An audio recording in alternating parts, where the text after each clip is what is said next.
காஞ்சிபுரம் போய் நாங்கள் இப்படி ஒரு ஸ்கேமில் மாட்டுவோம்னு நாங்கள் நினச்சே பார்க்கல.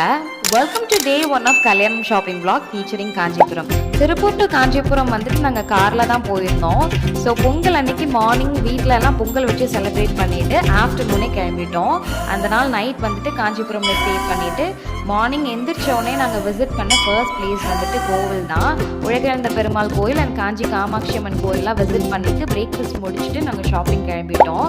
அப்படி நாங்கள் ஃபர்ஸ்ட் விசிட் பண்ண ஷாப் வந்துட்டு ஏஎஸ் பாபுஷா தான். பட்டு சாரீஸ் வாங்குறதுனாலே நாங்கள் இங்கே ஏஎஸ் பாபுஷா தான் விசிட் பண்ணுவோம். உங்களுக்கு இன்னும் அஃபோர்டபுள் ஆப்ஷன்ஸில் வேணும்னா நீங்கள் நிறைய சில்க் சாரீ சொசைட்டிஸ் அங்கே இருக்கும், அங்கே வந்துட்டு நீங்கள் விசிட் பண்ணி பார்க்கலாம். பாபுஷாவில் ஷாப் பண்ணி முடிச்சுட்டு நாங்கள் செகண்டாக போன பிளேஸில் தான் ஒரு ஆட்டோ டிரைவர் ஆனால ஸ்கேம் ஆனோம். நாங்கள் அவர்கிட்ட சொன்ன கடை ஒன்று, ஆனால் அவர் எங்களை இறக்கி விட்டது ஒரு கடைன்னு ஆயிடுச்சு. இந்த மாதிரி பண்ணால் கமிஷன் பேசிஸில் அவருக்கு ஏதோ கிடைக்கும் போல. So it's a time reminder, நீங்கள் காஞ்சிபுரம் ஷாப்பிங் போகிறீங்கன்னா மறக்காமல் டபுள் செக் பண்ணி வச்சுக்கோங்க லொக்கேஷனை. So bye bye guys, see you all in the next video.